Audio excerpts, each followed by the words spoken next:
உறவுகளை வணக்கம். நான் உங்கள் சங்கரது உங்கள் KS நிறைவான எங்க நிக்கிறேன்னு சொன்னா இலங்கையில யாழ்ப்பாணத்துல வல்வெட்டித்துறையில நிக்கிறேன். இதுக்கு முதல் வீடியோல பார்த்துருப்பீங்களா, அதாவது யாழ்ப்பாணத்துக்கு ஜனாதிபதி விஜயத்தை முன்னிட்டு வல்வெட்டித்துறையில பாத்தீங்கன்னா அவர் மக்களை சந்திக்க இருக்கிறார். அந்த வகையில என்ன மாதிரி ஆயத்தங்கள் நடக்குது சொல்லி பார்த்துருப்பீங்க.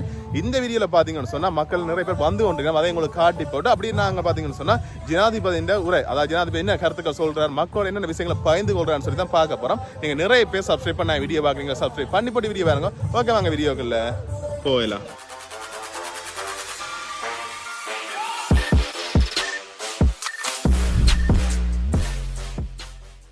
இந்த இடத்துல பாத்தீங்க சொன்னா அந்த நிகழ்வு நடக்க போது அப்படி சுத்த பலத்த பாதுகாப்பு போட்டு கிடக்கு.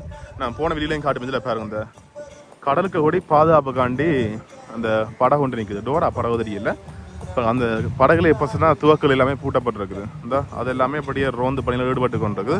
அப்படி சுத்தர பாதுகாப்பு STF போலீஸ்ன்னு சொல்லி பாடி கார்ட்ஸ்ன்னு சொல்லி நிறைய பாதுகாப்பு எல்லாம் பலப்படுத்தப்பட்டிருக்கு பாருங்க. அப்படி நான் உங்களுக்கு காட்டிக்கொள்றேன். இப்போ பார்த்தீங்கன்னு சொன்னால் நேரம் 1:47 ஆகுது. நிறைய மக்கள் வந்து கொண்டிருக்கிறேன் பாருங்க. இந்த இடங்கள் எல்லாம் முதல் இதில் எல்லாம் கதிரைகள் இல்லை, இப்போ அடிக்கடி கொண்டிருக்கிறேன். என்ன சொன்ன மக்கள் வருகையை முன்னிட்டு நிறைய பேர் வாரத்தில் இந்த கதிரைகள் எல்லாமே போட்டு கொண்டிருக்கிறேன். பெஞ்சல பாருங்க.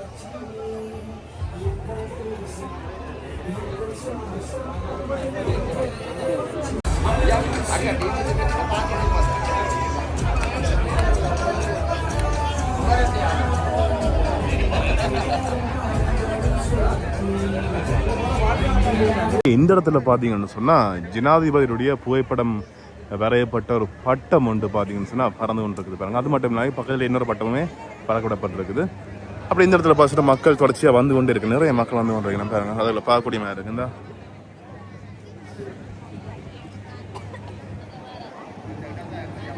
நிகழ்வுக்கு வந்திருக்கின்ற வணக்கத்துக்குரிய மத குருமார்களே, வடக்கு மாகாண ஆளுநர் அவர்களே, எங்களுடைய மதிப்புக்குரிய அமைச்சர் சந்திரசேகரம் ஐயா அவர்களே, அன்புக்குரிய மக்களே, உங்கள் அனைவருக்கும் மதிய வணக்கம். இன்றைய நாளில் வடமராட்சி மண்ணிலே இந்த உதயசூரியன் விளையாட்டரங்கிலே இன்று தமிழ் மக்கள் மத்தியிலே ஒரு வீரம் சரிந்த மண்ணாக மக்கள் போற்றுகின்ற இந்த பிரதேசத்திலே எங்களுடைய ஜனாதிபதி அவர்கள் வந்து உங்களுடன் உரையாற்ற இருக்கின்றார். இது ஒரு வரலாற்று சிறப்புமிக்க ஒரு நிகழ்வாக இடம்பெற இருக்கின்றது. இப்போ பார்த்தீங்கன்னா ஜனாதிபதி வந்துட்டார்.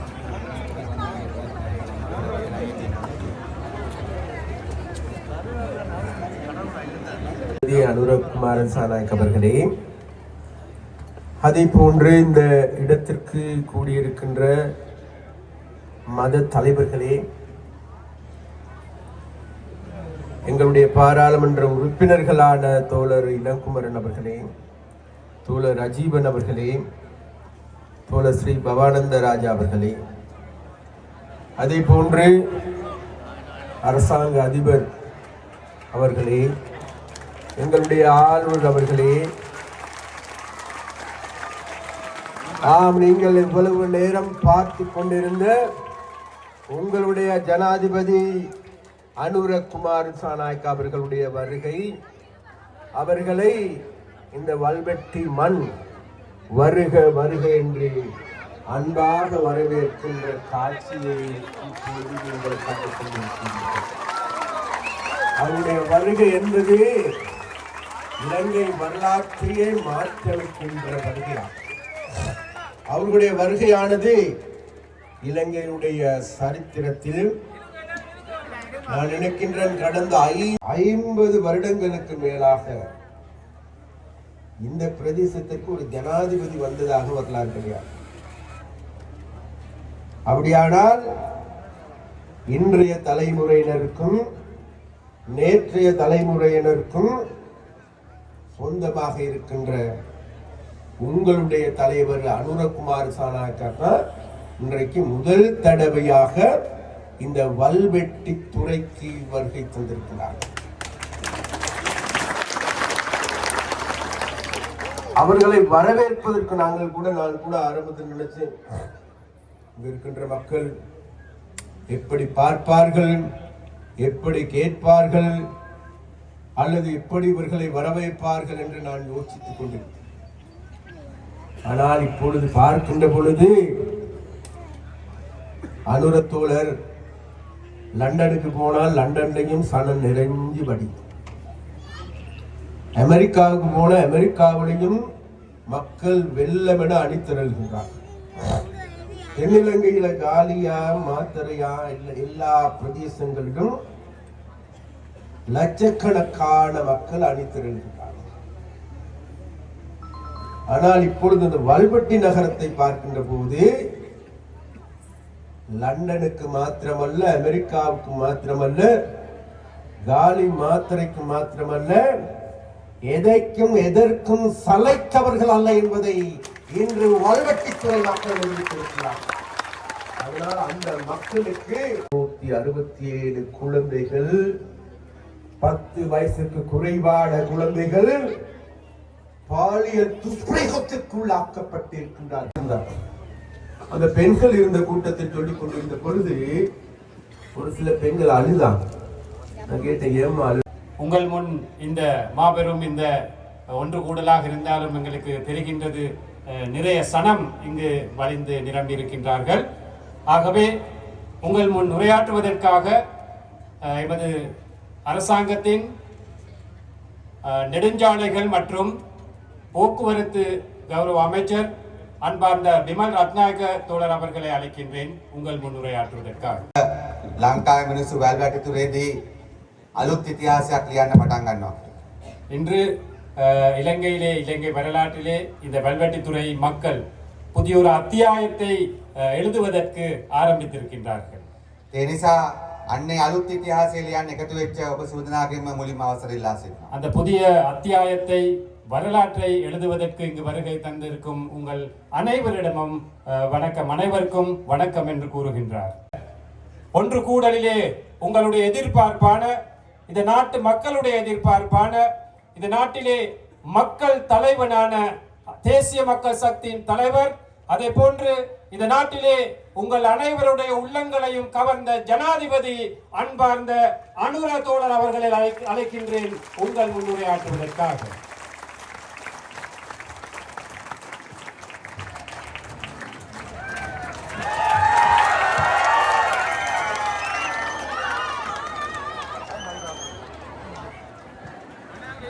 ගෞරවනීය අපේ හාමුදුරුවෝ වහන්සේලාගේ කුරුක්කල් තුමාලගේ අවසරයි. கௌரவமிக்க எமது பிக்கு மாரே, அதே போன்று எமது கௌரவமிக்க மத தலைவர்களே, அனைவருக்கும் வணக்கம். මේ අවස්ථාවට සම්බන්ධ වෙලා ඉන්න අපේ ප්‍රවාණ ඇමතුමා, ඒ වගේම දීවර ඇමතුමා, இந்நேரத்திலே கலந்து கொண்டிருக்கும் எமது அமைச்சர், நெடுஞ்சாலைகள் அமைச்சர், அதே போன்று கடற்தொழில் நீரியல் அமைச்சர், ඒ වගේම පාර්ලිමේන්තු මන්ත්‍රීවරුන් වන අපේ කුමරන් සහෝදරයා, රාම් සහෝදරයා, அதே போன்று பாராளுமன்ற உறுப்பினர்களான இளங்குமரன், රජීවන් සහෝදරයා, ரஜீவன் தோழர் அவர்கள், භවනානන්දන් සහෝදරයා, பவானந்த தோழர் அவர்கள் ඇතුළු සහභාගීලා ඉන්න අම්මලා තාත්තලා සහෝදර සහෝදරයන් අවසරයි.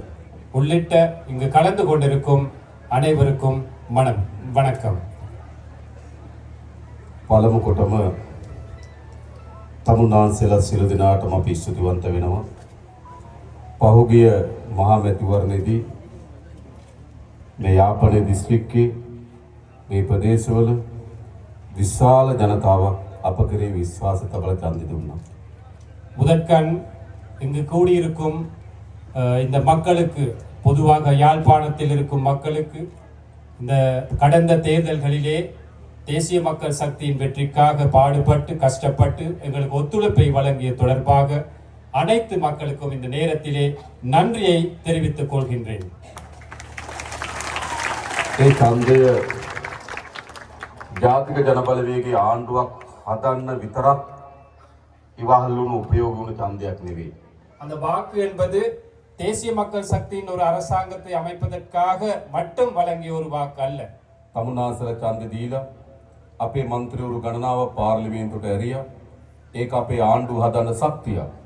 நீங்கள் வாக்களித்து பாராளுமன்ற உறுப்பினர்களை பாராளுமன்றத்திற்கு அனுப்பி ஒரு அரசாங்கத்தை அமைப்பதற்காக ஒத்துழைப்பு வழங்கினீர்கள். அது எமக்கு பெரிய ஒரு சக்தி ஆகியது.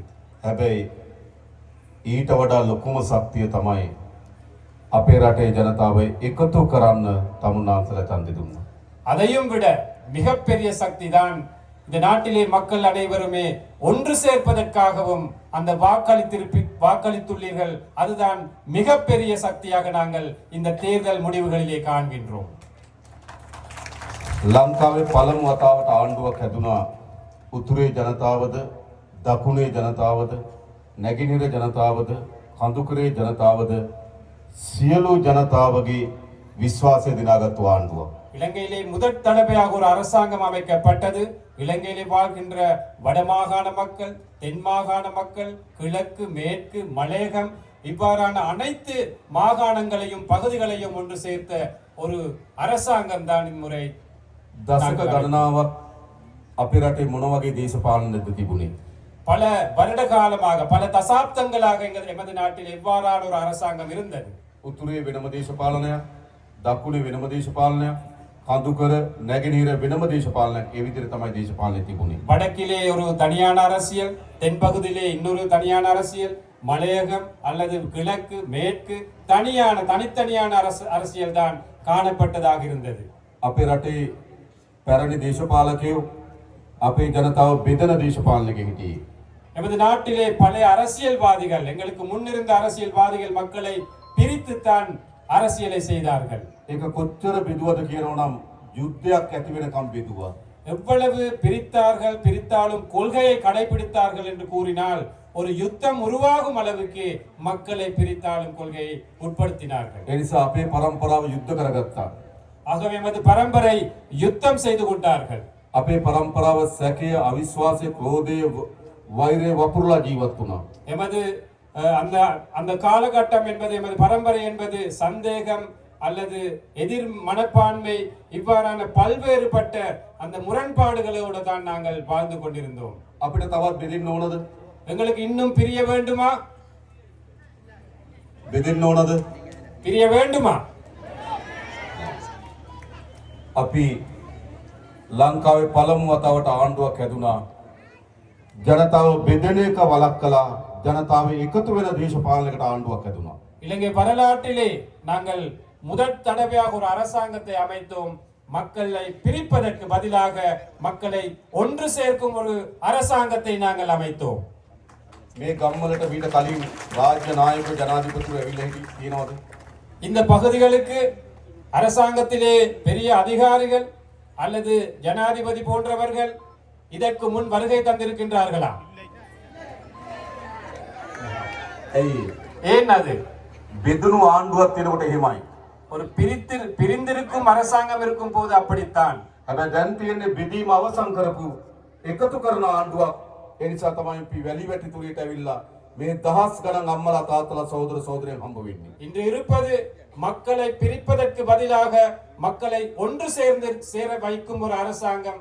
ஆகவே தான் நாங்கள் இன்று வல்வெட்டி துறைக்கும் வந்து உங்களை நாங்கள் சந்தித்து இவ்வாறு கதைக்கின்றோம். මේ හයිය මේ එකතු වීම අපි යලි වෙන් වෙන්න ඉඩ දෙනවද? இவ்வாறு நாங்கள் ஒன்று சேர்ந்ததை மீண்டும் ஒரு முறை பிரிப்பதற்கு அளிப்போமா? අපි ඈත් වෙනවද? நாங்கள் இன்னும் ஒதுங்குகிறோமா? අපි ඔක්කොම එකතු වෙන්න ඕන. இல்லை, நாங்கள் அனைவருமே ஒன்றாக சேர வேண்டும்.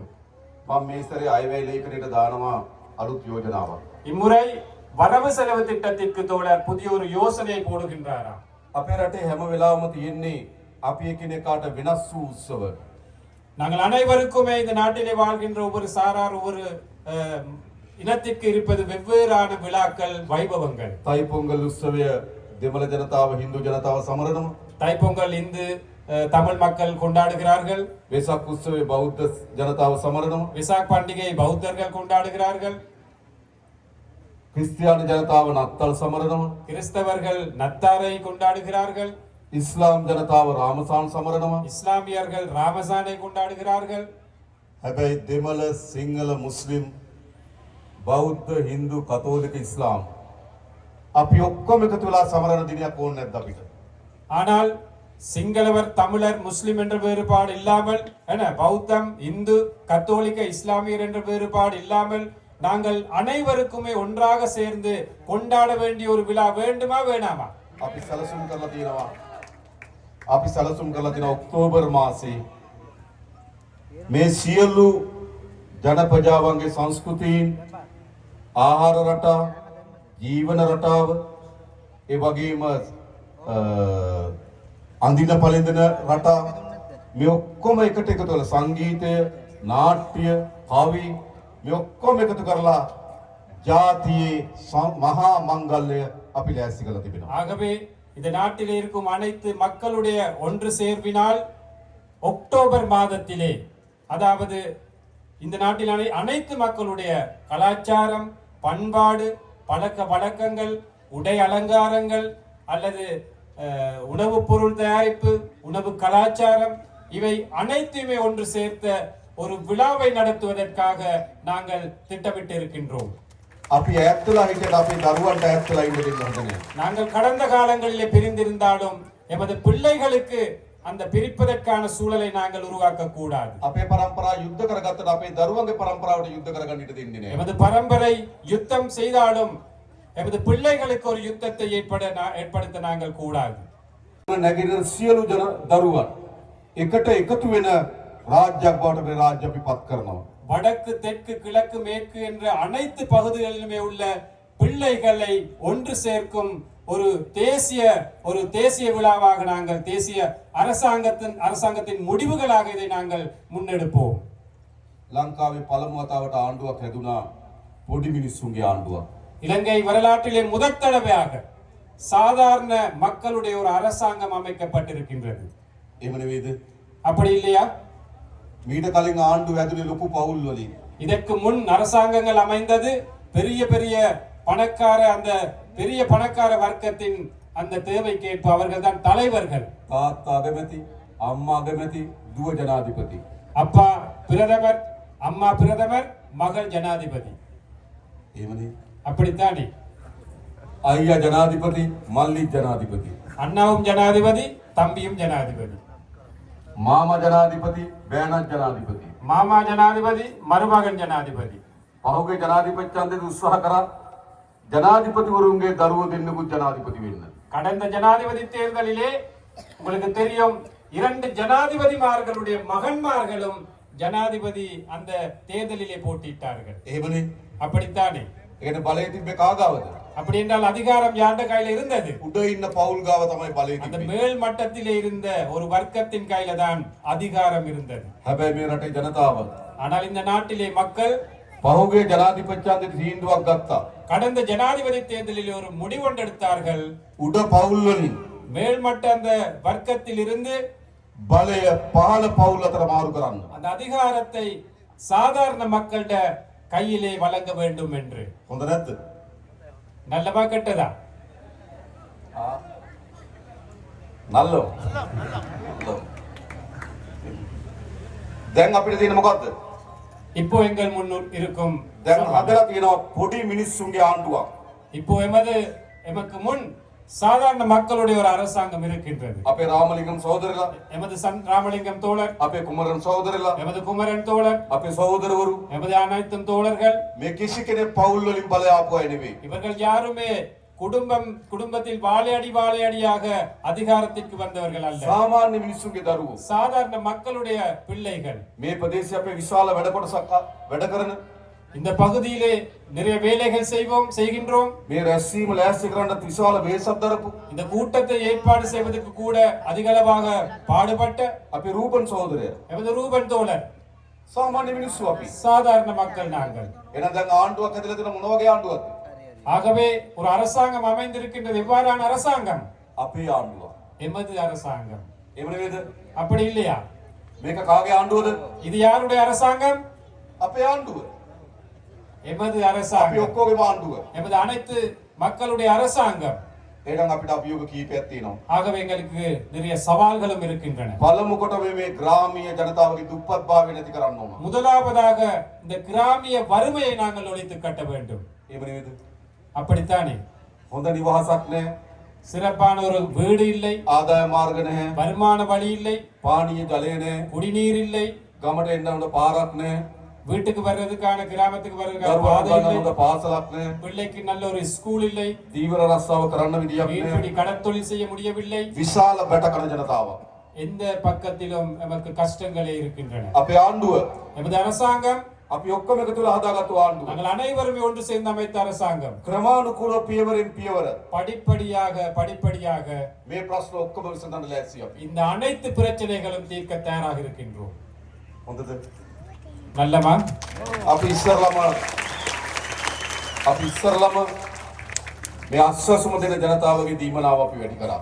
நாங்கள் ஏற்கனவே இந்த நலன்புரி கொடுப்பனவு, அஸ்வசும கொடுப்பனவு கொடுப்பதை நாங்கள் நீடித்து அந்த அளவை கூட்டி இருக்கின்றோம். අපේ දුප්පත් අම්මා තාත්තගේ දරුවට ඉස්කෝලේ යන්න පාසල් පොත්පත් මිලදී ගන්න විදිහක් නැහැ. எங்களோட வறுமைக்குட்பட்ட பெற்றோர்களுக்கு தனது பிள்ளையை பாடசாலைக்கு அனுப்புவதற்கு அந்த பாடசாலை உபகரணங்களை பெற்றுக்கொள்ள முடியாமல் இருந்தது. අපි අස්වැසුම ලබන සියලු පවුල් වල දරුවන්ට රුපියල් 6000ක් දුන්න පාසල් පොත් උපකරණ அந்த මිලදී. அஸ்வசும கொடுப்பனவை பெற்றுக்கொள்ளும் பெற்றோர்களுக்கு அந்த பிள்ளைகளுக்கு வழங்குவதற்காக 6000 ரூபாய் நிதி ஒதுக்கினம் பாடசாலை உபகரணங்களை பெற்றுக்கொள்வதற்காக. ඒ විතරක් නෙවෙයි දැන් අපි තීන්දුවක් ගත්තා.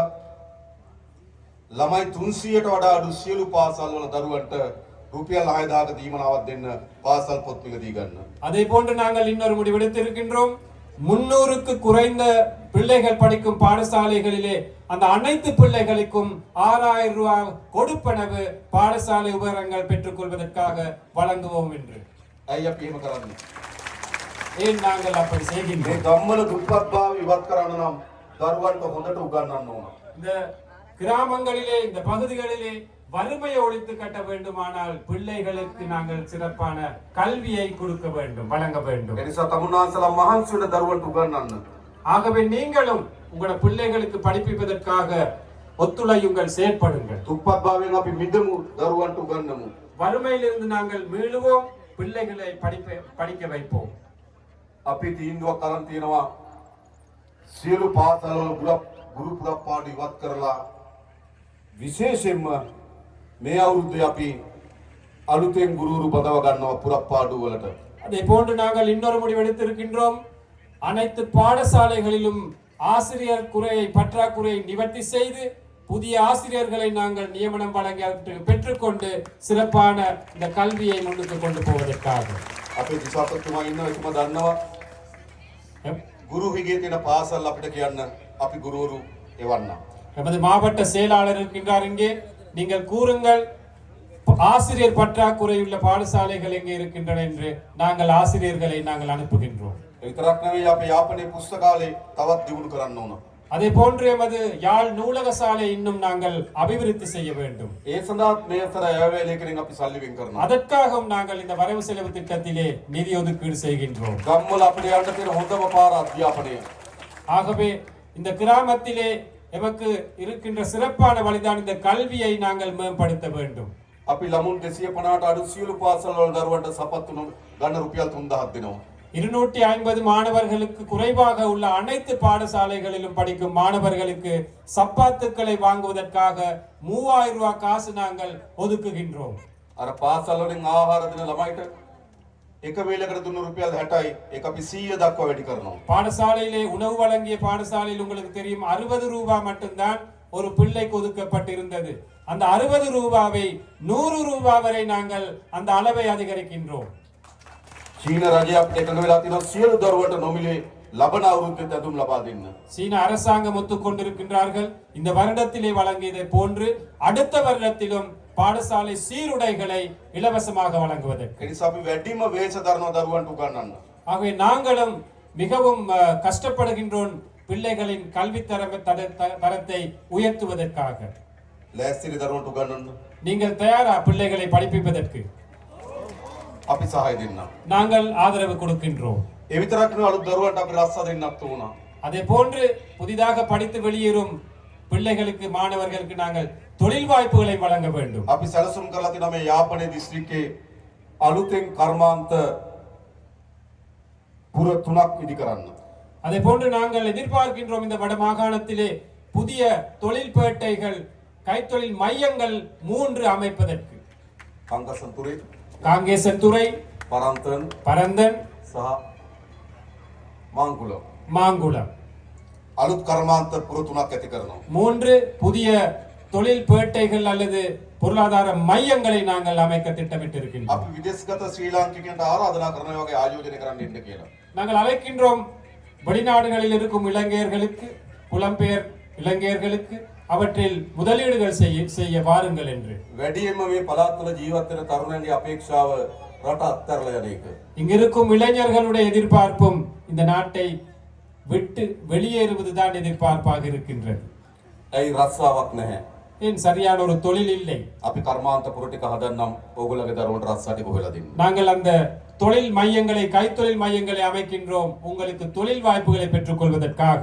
ඒ වගේම මේ අවුරුද්දේ අපි රජයේ පුරප්පාඩු පුරවන්නත් බලාපොරොත්තු වෙනවා. அதே போன்று இந்த வருடத்தில் நாங்கள் அரச துறையில் இருக்கும் வெற்றிடங்களை நிரப்புவதற்கும் எதிர்பார்க்கின்றோம். විශේෂයෙන්ම අපි අපේ පොලිසිය වල විශාල හිගයක් තියෙනවා දෙමළ භාෂාව කතා කරන අය. நமது போலீஸ் துறை எடுத்துக்கொண்டால், காவல்துறை எடுத்துக்கொண்டால் மிகப்பெரிய வெற்றிடம் ஒன்று இருக்கின்றது. தமிழர்கள் அந்த போலீஸ் துறையிலே குறைவாகத்தான் இருக்கின்றார்கள். අලුතින් 2000ක් බඳවා ගන්න බලාපොරොත්තු වෙනවා. දෙමළ තරුණයන්ට අපි ආරාධනා කරනවා පොලිසියට බැඳෙන්න කියලා. நாங்கள் எதிர்பார்க்கின்றோம் கிட்டத்தட்ட 2000 பேர் போலீஸ் துறைக்கு இணைத்துக் கொள்வதற்காக நாங்கள் இங்கிருக்கும் தமிழ் இளைஞர்களை நாங்கள் அழைக்கின்றோம். போலீஸ் துறையிலே நாங்கள் இணைந்து செயல்படுவோம் என்று. මොකද කියලා ලෑස්තිද? நீங்கள் தயாரா පොලිසියට බැඳෙන්න? போலீஸில் இணைவதற்கு? ඔව්. ඒ මොකද පොලිසිය හරි වැදගත් කාර්යයක් කරනවා අපේ ගම්වල ආරක්ෂාවට, සාමයට විශාල වැඩ කොටසක් කරනවා. ஏனென்றால் போலீஸ் துறை எடுத்துக்கொண்டால் எமது கிராமங்களிலே அமைதியை பாதுகாப்பதற்காக பெரிய ஒரு சேவை செய்கின்றார்கள். ඒකට මේ භාෂාව කතා කරන නිලධාරීන් අවශ්‍යයි. அதற்கு அந்த மொழியிலே, அந்த கிராமத்தில் வாழும் மக்களிட மொழியில் கதைக்கும் அந்த அதிகாரிகள் தேவை. ඒ වගේම මේ පළාත් වල වේගයෙන් මත්ද්‍රව්‍ය පැතිරෙමින් යනවා.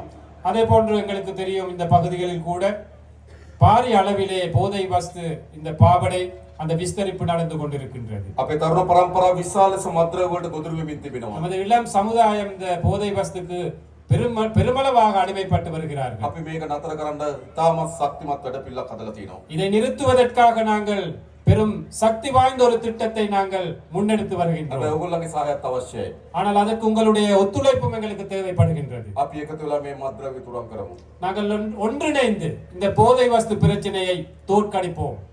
ඒ වගේම අපි දන්නවා විශාල ඉඩම් ගැටලුවක් තියෙනවා මේ යාපනයේ ජීවත් වෙන ජනතාවට. அதே போன்று இந்த யாழ் மாவட்டம் அல்லது வடமாகாணத்தை எடுத்துக்கொண்டால் காணி பிரச்சனை என்பது பெரிய ஒரு பிரச்சனையாக இருக்கின்றது. අපේ ප්‍රතිපත්තිය எமது கொள்கை ජනතාවගේ ඉඩම් ජනතාවට ලබා දිය යුතුයි.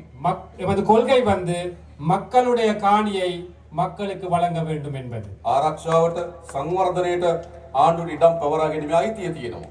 பாதுகாப்புக்கு, அபிவிருத்திக்கு காணியை எடுத்துக்கொள்ளும் உரிமை அரசாங்கத்துக்கு இருக்கின்றது. ඒත් බොරුවට ඉඩම් තියාගෙන ඉන්න බෑ. ஆனாலும் பொய்யுக்கு காணியை அரசு தரப்பிலே வைத்துக் கொள்வது தவறு. අපි දන්නවා තාමත් පවුල් විශාල 1500කට ආසන්න ප්‍රමාණයක් නේද? 1500කට වැඩි ප්‍රමාණයක් තාමත් අවතන් කඳුරු වල ඉන්නවා. உங்களுக்கு தெரியும் இன்னமும் கிட்டத்தட்ட 1500 குடும்பங்கள் இன்னமும் அகதி முகாம்களில் அல்லது இடம்பெயர் முகாம்களிலே வாழ்கின்றார்கள். நபர்கள் மன்னிக்கவும்.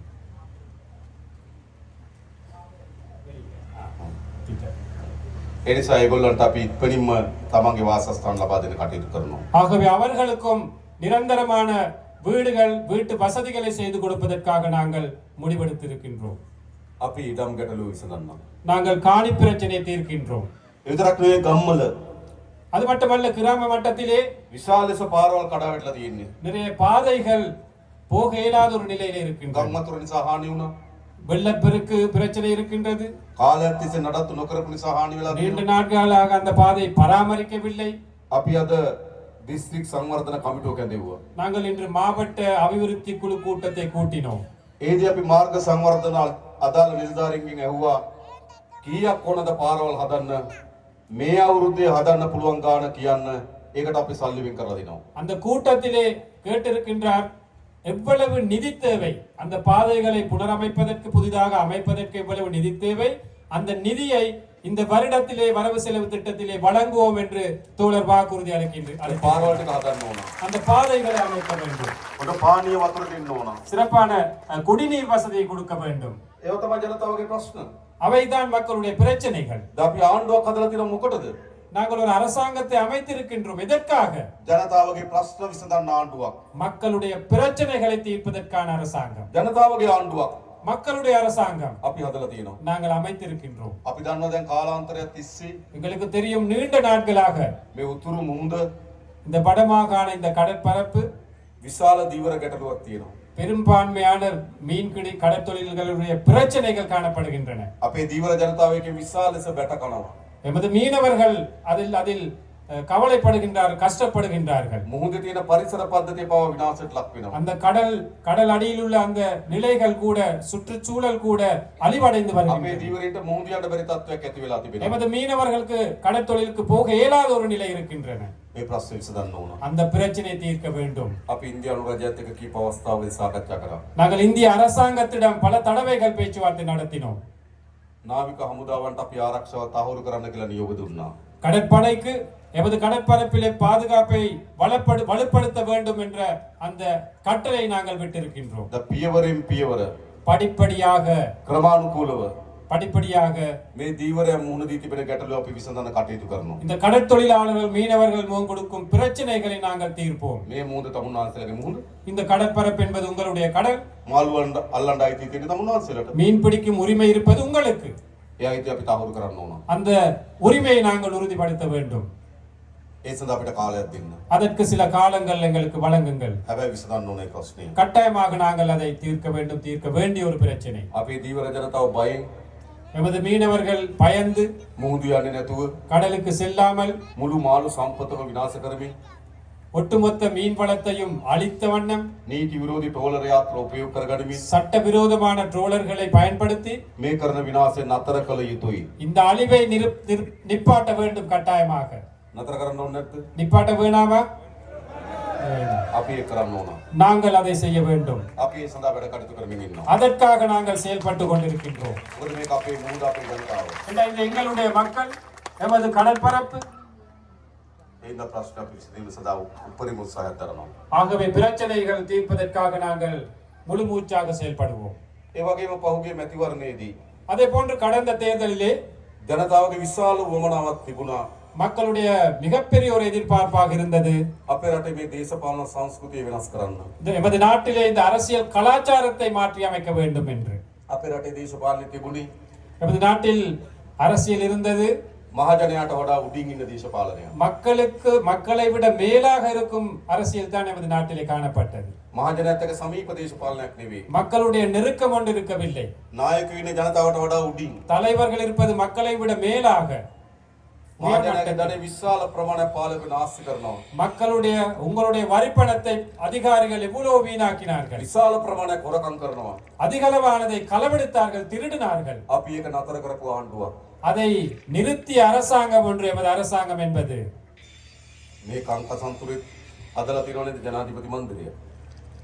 பெல்வெட்டித்துறை அல்லது காங்கேசன் துறையிலையும் இருக்குதானே ஜனாதிபதி மாளிகை ஒன்று. දැකලා තියෙනව නේද? கண்டிருக்கிறீங்களா? மயிலட்டி. මයිලිති ප්‍රදේශයේ තියෙනවා. ඔව්. මෙහෙට ජනාධිපති මන්දිරයක් ඕනද? இங்க ஜனாதிபதி மாளிகை ஒன்று தேவையா? මට නම් එපා. தோழருக்கு வேணாமா? ඕගොල්ලන්ට ඕනද? உங்களுக்கு வேணுமா? வேண்டாம். මට එපා. தோழருக்கு வேண்டாமா அது? අපි අද දිසාපතිතුමාටත් ආණ්ඩුකාරතුමාටත් කිව්වා ඒකට ගැළපෙන ව්‍යාපෘතියක් හොයලා දෙන්න. අපි ඒකට ජනාධිපති මන්දිරය දෙන්න. இன்று மாவட்ட செயலாளருக்கும் அதே போன்று ஆளுநர் அவர்களுக்கும் கூறினாராம், அந்த மாளிகை தொடர்பாக எதிர்காலத்தில் அதை எப்படி பராமரிப்பதற்கான உரிய திட்டம் ஒன்று அமையுங்கள், அதற்கு ஆதரவு அளிக்கிறோம் என்று. හොඳද? நல்லமா? ඒක යුනිවර්සිටි එකක් දාන්න හොඳයි නම් අපි ඒක කරමු. அதுல பல்கலைக்கழகம் ஒன்று போட வேணுமா இருந்தா அதுக்கு சப்போர்ட் பண்றோம். සංස්කෘතික මධ්‍යස්ථානයක් දාන්න ඕන නම් ඒක කරමු. கலாச்சார ஒரு மண்டபமாக அமைக்க வேண்டும் என்று அதற்கு ஆதரவு தெரிவிக்கிறோம். හොඳයිනේ. நல்லமா? මෙහි විතරක් නෙවෙයි නුවරඑළිය මාලිගයටත් අපි ඒක කරනවා. இங்கு மட்டுமல்ல நுவரெலியாவிலும் இருக்கு, அதற்கும் அப்படித்தான் செய்வோம். අනුරාධපුරයකටත් ඒක කරනවා. அனுராதபுரத்தில் இருக்கும் அதற்கும் அப்படித்தான் செய்வோம். මයංගනයකටත් ඒක කරනවා. மையாங்கடையில் இருக்கு ஒன்று, அதற்கும் அப்படித்தான் செய்வோம். කතරගමයකටත් ඒක කරනවා. கதிர்காமத்தில் இருக்கு, அதற்கும் அப்படித்தான் செய்வோம். මේ හැමතැනම ජනාධිපති මන්දිරය. அனைத்து இடங்களிலுமே ஜனாதிபதி மாளிகைகள். අවතාර කියලා ෆිල්ම් එකක් තිබ්බ නේද? அவதார் என்ற ஒரு படம் இருந்துச்சு, பாத்தீங்களா? අවතාර කමලාසන් කියන අවතාර. அவதார் ඈ? அவதார் අවතාර. දසවතාර. தசாவதார். ඒ වගේ තමයි ජනාධිපති. එක එක ස්වරූපයෙන් ඉන්න එක එක මාලිගා. அது தசாவதாரம் மாதிரி என்ன, ஒவ்வொரு மாளிகைகளும் ஒவ்வொரு ஒரு விதமாக இருக்கிறது தான் அதுகளை அமைச்சிருக்கு. අපි ඒක වෙනස් කරනවා. அதை நாங்கள் மாற்றி அமைப்போம். හොඳයිනේ. நல்லதானே? ඇයි ඒ? ஏன் அது මහජනයාගේ දෙන මෙච්චර නායකයෝ නාස්ති කරන්න හොඳ නෑ. மக்களுடைய பணத்தை வீணாக்க கூடாது. இந்த தலைவர்கள் பணத்தை இந்த அரசியல் தலைவர்கள் இவ்வாறு செலவழிக்க கூடாது. අපි දුප්පත් රටක්. நாங்கள் வறுமைக்குட்பட்ட ஒரு நாடு, ජනතාවත් දුප්පත්. மக்களும் வறுமைக்குட்பட்டவர்கள். නායකයා தலைவர் දසවතාර. தசாவதாரமாக. හොඳද? நல்லவாது. ඒ දේශපාලන වෙනස් වෙන්න ඕනේ නැද්ද? அந்த அரசியல் மாறணுமா வேணாமா? අන්න ඒ දේශපාලන අපි වෙනස් කරලා තියෙනවා. அந்த அரசியலை நாங்கள் மாற்றிருக்கின்றோம். මේ දේශපාලන තමයි අපේ රටට ඕන. இந்த அரசியல் தான் நமக்கு தேவைப்படுவது. ඒ නිසා අපේ රට ගොඩනැගීමේ දිශාවට අපි පය තබලා තියෙනවා. ஆகவே இந்த நாட்டை அபிவிருத்தி செய்யும் அந்த பயணத்தை நாங்கள் ஆரம்பித்திருக்கின்றோம். විශේෂයෙන් මේ උතුරු පළාත ඉලක්ක කරගත්තු සංවර්ධන සැලසුම් ගණනාවක් අපි සැලසුම් කරලා තිබෙනවා. விசேடமாக இந்த வடமாகாணத்தை இலக்காக வைத்த பல்வேறு அபிவிருத்தி திட்டங்களை நாங்கள் முன்னெடுக்க මම திட்டமிட்டிருக்கிறோம். කලින් කිව්වා වගේ කර්මාන්ත කලාප තුනක්, ஏற்கனவே கூறியதை போன்று தொழில் மையங்கள் 3, ඒ වගේම සංචාර කර්මාන්තය දියුණු කරන්න සැලසුමක්, அதே போன்று சுற்றுலாத்துறை வளர்ப்பதற்கான திட்டம், ඒ වගේම අපි හඳුනාගෙන තියෙනවා මේ උතුරු පළාතේ පොල් වගා කරන්න පුළුවන් අක්කර 40000ක් තියෙනවා කියලා. அதே போன்று நாங்கள் கண்டறிந்திருக்கின்றோம் இந்த வடமாகாணத்திலே தென்னை பயிர் செய்யக்கூடிய 40,000 ஏக்கர் காணிகள் இருக்கின்றது என்று. මේ අයවෙන් අපි ඒකට සල්ලි වෙන් කරනවා. இந்த வரவு செலவு திட்டத்திலே அதற்காகவும் நாங்கள் நிதி ஒதுக்கீடு செய்கின்றோம். වගා කරන්න කැමති අයට அதில் பயிரிடக்கூடிய அந்த விருப்பமானவர்களுக்கு පොල් පැල දෙන, தென்னை பிள்ளைகள், බිම සකස් කරගන්න මුදලක් දෙන, அந்த நிலத்தை செய்வதற்கான பணம், පොහොර දාන්න මුදලක් දෙනවා අපි. பசலையிடுவதற்காக நிதி நாங்கள் வழங்குவோம். ඔගොල්ලෝ වගා කරන්න. ලෑස්තිද? நீங்கள் பயிரிட விருப்பமாக இருந்தால் நாங்கள் அவற்றை வழங்க தயாராக இருக்கின்றோம். වගා කරන්න ඕන. தென்னை பயிற்சியை நாங்கள் අපි முன்னெடுக்க ඔක්කොම வேண்டும். එකතුලා මේ රට හදන්න ඕන. நாங்கள் அனைவருமே ஒன்றிணைந்த இந்த நாட்டை கட்டியெழுப்ப வேண்டும். මම දන්නවා මේ උතුරු පළාතේ ජනතාව எனக்கு தெரியும் இந்த வடமாகாணத்திலே உள்ள மக்கள் විශාල ලෙස කුස් කර්මාන්තයේ වේසන ජනතාවක්. கணிசமான மக்கள் விவசாயத்துறையில் ஈடுபடுகின்றார்கள். හැබැයි නිසි මිලක් නැහැ. ஆனால் சரியான விலை இல்லை, නිසි සැලැස්මක් නැහැ. சரியான ஒரு திட்டம் ஒன்று இல்லை. එදා ගොවි ජනතාවලා මූණ දී තියෙන ගැටලු වලට අපි විසඳුම් හොයන්න. அவ்வாறு விவசாயிகள் முகம் கொடுத்திருக்கும் பிரச்சனைகளுக்கும் நாங்கள் தீர்வு வழங்குவோம். මේ වන විටත් අපි පොහොර සානාධාර රුපියල් 25000 දක්වා වැඩි කරා. ஏற்கனவே நாங்கள் பசலை மானியத்தை 25,000 ரூபாய் வரையும் நாங்கள் அதிகரித்தோம். අපිට ඕන ජනතාවගේ ජීවිත උසස් කරන්න. நமக்கு தேவை சாதாரண மக்களுடைய வாழ்க்கை தரத்தை உயர்த்த வேண்டும். ගොඩක් අපේ මේ ගැටුම් පිටිපස්සේ තියෙන්නේ. நாம் முகம் கொடுக்கும் கணிசமான பிரச்சனைகளுக்கு பின்னால் இருப்பது, ගොඩක් මේ යුද්ධ පිටිපස්සේ තියෙන්නේ. கணிசமான இந்த யுத்தங்களுக்கு பின்னால் இருப்பது ආර්ථික ප්‍රශ්නයක් තියෙන වැඩිපුර. பொருளாதார பிரச்சனை தான் கூடிய பாகம் இருக்கின்றது. එතන මේ ආර්ථික ප්‍රශ්නට අපි උත්තර හොයන්න ඕන. ஆகவே இந்த பொருளாதார துறை வளர்க்கும் அந்த பிரச்சனைகளுக்கு தீர்வு காண வேண்டும். ඒකට අපි සැලසුම් හදලා තියෙනවා. அதற்கு நாங்கள் திட்டங்களை அமைத்திருக்கின்றோம். ඒ වගේම භාෂාව. அதே போன்று மொழி உரிமை. අපි ප්‍රධාන වශයෙන් සිංහල දෙමළ භාෂාව කතා කරන ජන කණ්ඩායම් දෙකක් ඉන්නවා. பிரதானமாக இந்த நாட்டிலே தமிழ், சிங்களம் என்ற மொழிகளை கதைக்கும் மக்கள் இருக்கின்றோம். ඒ හැම පුරවැසියෙකුටම அந்த அனைத்து பிரஜைகளுக்கும் තමන්ගේ භාෂාවෙන් රාජ්‍යයත් එක්ක ගනුදෙනු කරන දෙන අයිතිය හදන්න ඕන. தனது தாய்மொழியிலே அரசாங்கத்துடன் தொடர்பு கொள்ளும் அந்த உரிமையை ஏற்படுத்த வேண்டும். තමන්ගේ භාෂාවෙන් පොලිසියට ගිහලා පැමිණිල්ලක් කරන්න අවස්ථාව තියෙන්න ඕන. தனது தாய்மொழியிலே போலீஸுக்கு போய் ஒரு முறைப்பாட்டை செய்வதற்கான உரிமை இருக்க வேண்டும். ඒ නිසා මේ භාෂාවෙන් ඇති වී තිබෙන අසමානතාවය අපි විසඳිය යුතුයි. ஆகவே இந்த மொழி ரீதியாக இந்த பிரிவினை நாங்கள் இல்லாதொழித்து ஒழிக்க வேண்டும். ඒ නිසා තමයි මම කලින් කිව්ව ඔබගේ දරුවන් පොලිසියට බන්ධන්න. ஆகவே தான் முதல்ல சொன்னார் தோழர், உங்களுடைய இந்த இளம் சக்திகள் போலீஸ் துறையில අපි சேருங்கள் என்று. ඊළඟ රජයේ රස්සාව වලට ගන්නකොට ඔබගේ දරුවන් ඒවට බැඳින්න. அரச துறையில் ஆட்களை சேர்க்கும் போது உங்களோட பிள்ளைகளை அவற்றுக்கு இணையுங்கள். ඒ දෙමළ භාෂාවෙන් කතා කරන රාජ්‍ය සේවයක් අපිට අවශ්‍යයි. ஏனென்றால் தமிழ் மொழியிலே கலந்து அந்த கதைக்கும் அரச துறை ஒன்று எங்களுக்கு இந்த வடக்கிலே தேவைப்படுகின்றது. ඒක අපි හදන්න සැලසුම් කරලා තියෙනවා. அதை அமைப்பதற்கு நாங்கள் திட்டமிட்டு இருக்கின்றோம். ඒ වගේ ඊළඟ වැදගත් அதே போன்று இன்னொரு முக்கியமான விஷயம், අපි ආගමික අයිතීන් පිළිබඳ සාධාරණත්වයක් තියෙන්න ඕන. எமது மத ரீதியான உரிமைகள் எங்களுக்கு பெற்றுக்கொள்வதற்கான அந்த சூழல் அமைய வேண்டும். මෙතන අපේ නායක හාමුදුරුවෝ වැඩ සිටිනවා. எமது நாயக்க தேரர் அவர்கள் இருக்கின்றார்கள். අපේ කුරුක්කල්තුමාලා වැඩ සිටිනවා. எமது குருக்கள் அவர்கள் வருகை தந்திருக்கின்றார்கள். අපි අතර ගැටුමක් තියෙන්න ඕනද? எமக்கிடையே ஒரு போட்டி முரண்பாடு ஒன்று இருக்கணுமா? ආගම අපේ විශ්වාසය. மதம் என்பது எமது எதிர்பார்ப்பு, நம்பிக்கை. එක්කෙනෙකුට කියන්න බෑ උඹ මේ විශ්වාසය අත්තරපන් කියලා. யாருக்குமே வற்புறுத்த இயலாது அந்த நம்பிக்கையை கைவிட வேண்டும் என்று. ඒ එකිනෙකාගේ විශ්වාසය අපේ විශ්වාසයට ගරු කරන්න ඕන. அந்த ஒவ்வொரு நபர்களுடைய நம்பிக்கைக்கும் நாங்கள் நம்பிக்கையோடு செயல்படணும். අපි අපේ රටේ යලි எமது நாட்டில் மீண்டும் ஒரு முறை ආගම්වාදී மத ரீதியான முரண்பாடு, ජාතිවාදී இன ரீதியான முரண்பாடு, ගැටුමක් වර්ධනය වෙන්න ඉඩ දෙන්නේ ஒரு නැහැ. முரண்பாடு ஏற்படுவதற்கு நாங்கள் இடமளிக்க மாட்டோம். පහුගිය දවස්වල கடந்த காலங்களிலே එවැනි ජාතිවාදී සටන් පාට අරගෙන කට්ටිය ඉස්සරහට එන්න පටන් ගත්තා. அவ்வாறான இன ரீதியான கோஷங்களை எழுப்பிக் கொண்டு சிலர் முன்னுக்கு வந்தார்கள். අපි ජාතිවාදී වපුරන අයට நாங்கள் இனவாதத்தை தூவுபவர்களுக்கு නීතිය උපරිමයෙන් ක්‍රියාත්මක කරනවා. சட்டத்தை உயர்ந்த பட்சத்தில் நாங்கள் நடைமுறைப்படுத்த நடவடிக்கை எடுப்போம். අපිට තවත් ජාතිවාදී ඕනද? எங்களுக்கு இன்னும் இனவாதம் வேண்டுமா? අපිට ආගම්වාද ඕනද? எங்களுக்கு மதவாதம் வேண்டுமா? ඒව අවශ්‍ය නැහැ. அவை எங்களுக்கு தேவையில்லை. යලි ජාතිවාදයට ආගම්වාදයට අපේ රටේ අපි ඉඩ දෙන්නේ නැහැ. மீண்டும் ஒரு முறை இந்த இனவாதத்திற்கு மதவாதத்திற்கு நாங்கள் இடமளிக்க மாட்டோம். අපේ දරුවන් ආයේ ගැටුම්කාරී රටක් හදන්නේ නැහැ අපි. අපේ දරුවන්ට ආපහු ගැටුම්කාරී රටක් හදන්න ඉඩ දෙන්නේ නැහැ අපි. எமது பிள்ளைகளுக்கு மீண்டும் இனவாத மத ரீதியான மதவாத ஒரு முருகல் நிலை ஏற்படுத்த நாங்கள் இடமளிக்க மாட்டோம். ඒ පිළිබඳව අපි සැලසුම් හදලා තියෙනවා. அதற்கான திட்டங்களை நாங்கள் ඊළඟ அமைத்திருக்கிறோம். අපි එකිනෙකාගේ සංස්කෘතිය වෙනස්කම් තිබෙනවා. அதே போன்று எமது கலாச்சாரங்களிலே பல்வேறு வித்தியாசங்கள் ඒවට අපි காணப்படுகின்றன. ගරු කරන්න ඕන. அவற்றுக்கு நாங்கள் மதிப்பளிக்க வேண்டும். අපේ දරුවියන් ඉන්නවා. எமது பிள்ளைகள் ඒට ආවේනික සංස්කෘතියක් එක්ක. அதற்கே தனித்தான ஒரு கலாச்சாரம் இருக்கின்றது. ලස්සන නැද්ද මේ දරුවන්? இந்த பிள்ளைகள் எடுத்துக்கொண்டால் எவ்வளவு அழகாக இருக்கின்றார்கள். ලස්සනයි අපිට.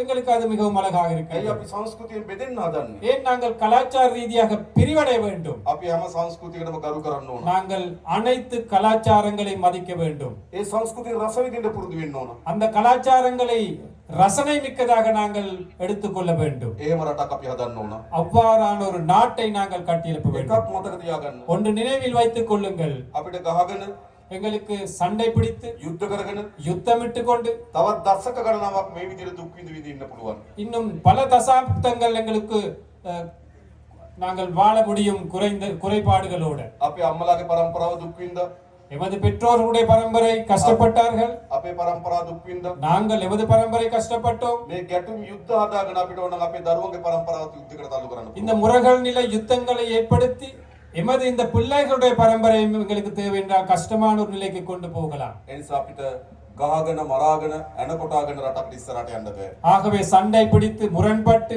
இவ்வாறு ஒரு நாட்டுக்கு முன்னுக்கு போக இயலாது. අපේ රට ඉස්සරහට යන්නෙම எமது நாடு முன்னுக்கு போவதாக இருந்தால் අපි අතර සමගිය හැදුණොත් විතරයි.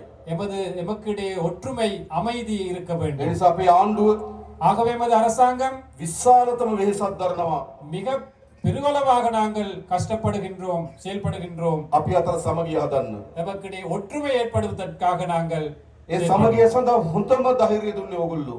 அந்த ஒற்றுமைக்காக மிகப்பெரிய சக்தியை துணிச்சலை கொடுத்தது நீங்கள். කාලයක් තිස්සේ පාරම්පරික දේශපාලක පහුගිය මහචන්දට ඉල්ලුවා. காலம் காலமாக இருந்த பாரம்பரிய அரசியல்வாதிகள் கடந்த தேர்தலிலே போட்டியிட்டார்கள். වෙනම රටක් අරන් දෙන්නම් කියලා ඡන්දෙට ඉල්ලුවා. தனியான ஒரு நாட்டை பெற்றுக் கொடுப்போம் என்று தேர்தல்களை போட்டியிட்டார்கள். මතකද? நினைவிருக்கா? හැබැයි ජනතාව මොකද කරේ? ஆனால் மக்கள் என்ன செய்தார்கள்? වෙනම රටක් දෙන්නම් කියපු අය, தனியான நாட்டை பெற்றுக் கொடுப்போம் என்று පවුල් වලින් கூறியவர்களை, දේශපාලනය කරපු අය குடும்ப வாயிலாக அரசியல் செய்தவர்கள் ඒ ප්‍රතික්ෂේප කරලා அவர்களை நிராகரித்து விட்டு මේ යාපනයේ දිස්ත්‍රික්කයේ අපිට ජයග්‍රහණය අරන් දුන්නා. இந்த யாழ் மாவட்டத்திலே எமக்கு வெற்றிகளை பெற்றுக் கொடுத்தார்கள். ඒකෙන් කියන්නේ මොකක්ද? இதன் செய்தி என்ன? இதனால் கூறுவது என்ன? ජනතාව කැමති එකතු වෙන්න. மக்கள் அனைவரும் ஒன்றாக சேர்ந்து வாழ ජනතාව விரும்புகிறார்கள். ගාව ජාතිවාදී නෑ.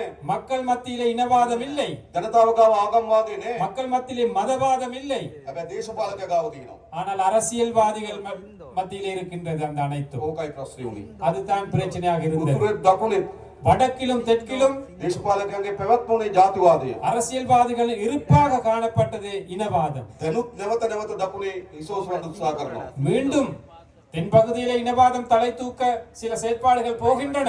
දේශපාලකයට ජාතිවාදය ඕන. அரசியல்வாதிகளுக்கு இனவாதம் தேவை, ජනතාවට ඕන ජාතිවාදය. மக்களுக்கு இனவாதம் தேவையா? ජනතාවට ඕනද? மக்களுக்கு தேவையா? අපිට ඕන මොකද්ද? எங்களுக்கு தேவை என்ன? ජාතික සමගිය ඕන. தேசிய ஒற்றுமை தேவை எங்களுக்கு. අපි එකතු වෙමු. நாங்கள் அனைவரும் ஒன்று சேருவோம். ආණ්ඩුවක් හදලා තියෙනවා. ஒரு அரசாங்கத்தை அமைத்திருக்கின்றோம். අපි ඔක්කොගේම ආණ්ඩුවක්. எமது அனைத்து மக்களுடைய ஒரு அரசாங்கம். මේ වැලිවැට තුරේ இந்த வெல்வெட்டி துறையில் මේ ජනතාවට වඩා இந்த மக்களை விட වෙනස් පවුල් වලින් අපි ආණ්ඩුව හදපු අය නෙවෙයි. வேறு குடும்பங்களால குடும்ப பின்னணிகளால் அரசாங்கத்தை அமைத்தவர்கள் அல்ல நாங்கள். අපි තමුන්වහන්සේලා වගේමයි. நாங்களும் உங்களை மாதிரித்தான். නැද්ද එහෙම? அப்படி இல்லையா? එහෙම නෙද්ද?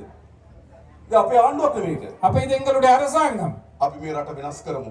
நாங்கள் இந்த நாட்டை மாற்றி அமைப்போம். අලුත් යුගයකට ගෙනියමු. புதிய ஒரு யுகத்திற்காக ඒ நாங்கள் නිසා கொண்டு போவோம். තමුන්වහන්සේලා අපි කරේ තිබුණු විශ්වාසය ஆகவே எம் மீது வைத்த நம்பிக்கை අපි පිටින්නේ නෑ. நாங்கள் ஒருபோதும் சிதைக்க மாட்டோம். මතක තියාගන්න. நினைவில் வைத்துக் கொள்ளுங்கள். හැමදාම අපේ රටේ දේශපාලකයෝ எப்பொழுதும் எமது நாட்டு அரசியல்வாதிகள் ජනතාවගේ විශ්වාසය බිඳිනවා. மக்களது எதிர்பார்ப்பத்தை சிதைத்தார்கள். අපි මේ විශ්වාසය බිඳින්නේ නෑ. நாங்கள் ஒருபோதும் உங்களுடைய நம்பிக்கைக்கு சீர்குலைக்க மாட்டோம், நம்பிக்கை சிதைக்க மாட்டோம். තමුන්වහන්සේලා ඉතාමත් දිගු පියවරක් තිබුවා. நீங்கள் நீண்ட ஒரு பயணத்திற்காக அடி வைத்தீர்கள். ඉතාමත් වැදගත් පියවරක් තිබ්බා. மிக முக்கியமான ஒரு அடி வைத்தீர்கள். ඉතාමත් විශිෂ්ට පියවරක් තිබ්බා. ஒரு விசேடமான ஒரு முடிவை எடுத்தீர்கள். එකතු වෙන්න ඕන කියලා තීන්දුවක් ගත්තා. ஒன்று சேர வேண்டும் என்ற அந்த முடிவை எடுத்தீர்கள். බෙදුන එක ඇති කියලා තීන්දුවක් ගත්තා. பிரிந்தது காணும் என்ற முடிவை எடுத்தீர்கள். පෞගිය මහමැතිවරණ ප්‍රතිඵල වලින් පෙන්වන්නේ මොකද්ද? கடந்த பாராளுமன்ற தேர்தல் பெருபேரில் காட்டுவது என்ன? බෙදනවා වෙනකොට එකතු වෙන්න ඕන කියලා. பிரிப்பதற்கு பதிலாக நாங்கள் ஒன்று சேர வேண்டும் என்பது. එකතු කරන්න අපිට පුළුවන් කියලා විශ්වාසය ඇදුවා. அதை இணைக்க எமக்கு முடியும் என்ற நம்பிக்கை ஏற்படுத்தினீர்கள். අපි ඒ විශ්වාසය රකිනවා. அந்த நம்பிக்கையை நாங்கள் பேணுவோம். මේ රටේ හොරකම නතර කරනවා. இந்த நாட்டின் ஊழலை, திருட்டை நாங்கள் நிறுத்துவோம். නාස්තිය නතර කරනවා. வீண் விரயத்தை நிறுத்துவோம். හොරකම් කරපු අයට දඩුවම් දෙනවා. திருடியவர்களுக்கு தண்டனை கொடுப்போம். මොකද කියන්නේ? என்ன சொல்றீர்கள்? ඕනද නැද්ද? நல்லமா கெட்டதா? ඕනද නැද්ද? தேவையா இல்லையா? අවශ්‍යයි.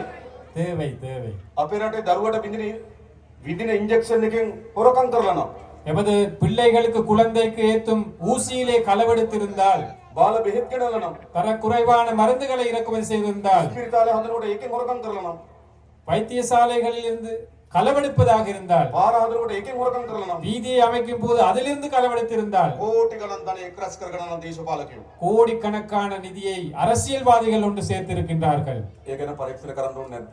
அது தொடர்பாக விசாரணை நடத்த வேண்டுமா வேண்டாமா? දඬුවම් දෙන්න ඕනේ නැද්ද? தண்டனை வழங்க வேண்டுமா வேண்டாமா? අන්නේ දඬුවම් දෙන ආණ්ඩුව තමයි ජාතික ජනබලවේගයේ ආණ්ඩුව. அவ்வாறு தண்டனை வழங்கும் அரசாங்கம் தான் தேசிய மக்கள் சக்தி அரசாங்கம்.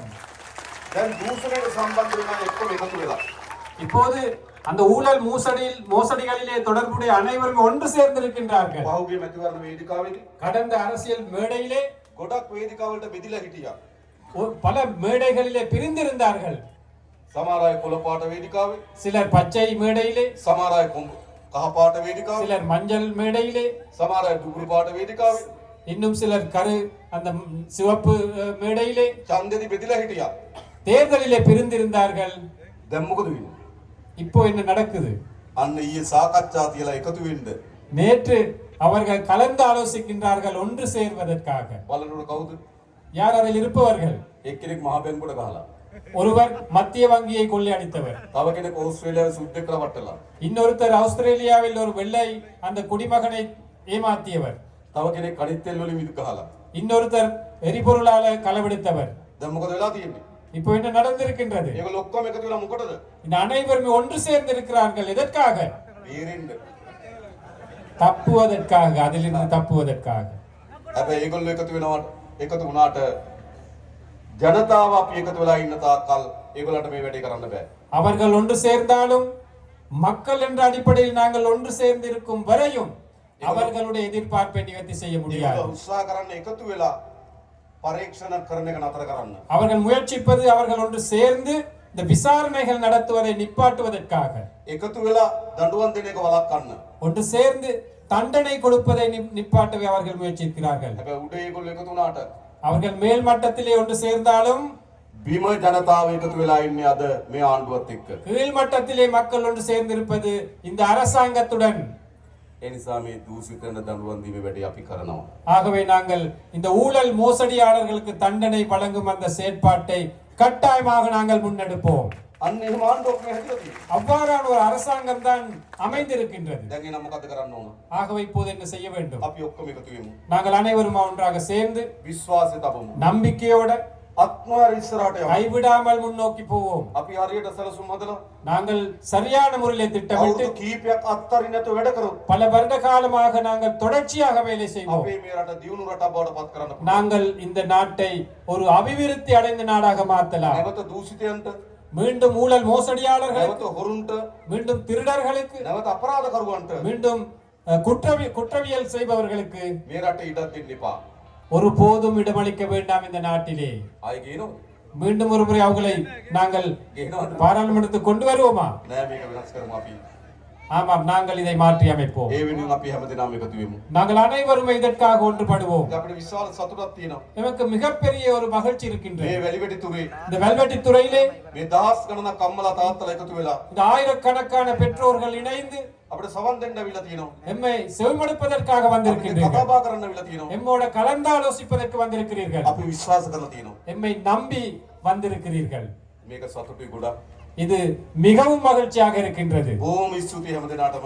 அனைவருக்குமே மிகவும் நன்றி. நன்றி வணக்கம். நன்றி வணக்கம் என்று கூறிக்கொண்டு தோழர் விடைபெறுகின்றார். ஆகவே இந்த கூட்டத்தின் நிகழ்வுகள் இத்துடன் நாங்கள் முடிவுக்கு கொண்டு வருகின்றோம். இங்கு வருகை தந்த அனைவருக்குமே நன்றி கூறிக்கொண்டு நாங்கள் விடைபெறுகின்றோம். நன்றி, வணக்கம்.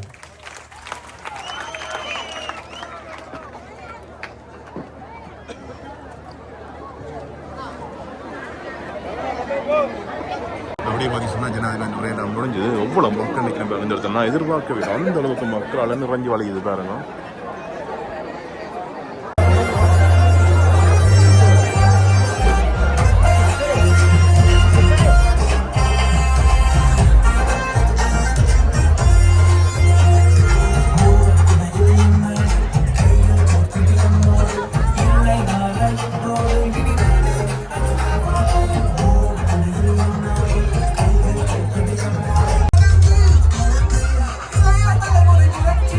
You're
மக்கள் பாருங்க இந்த இடத்துல எவ்வளவு மக்கள் உண்டு.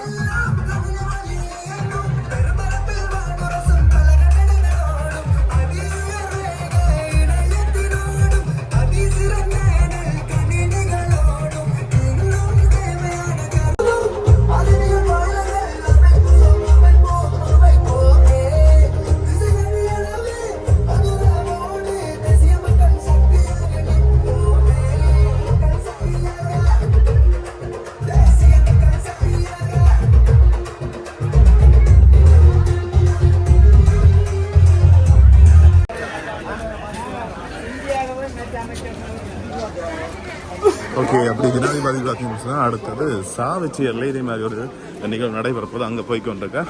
சரி, ஓகே, அப்படியே நாங்கள் போய்க்கொள்வோம். ஓகே.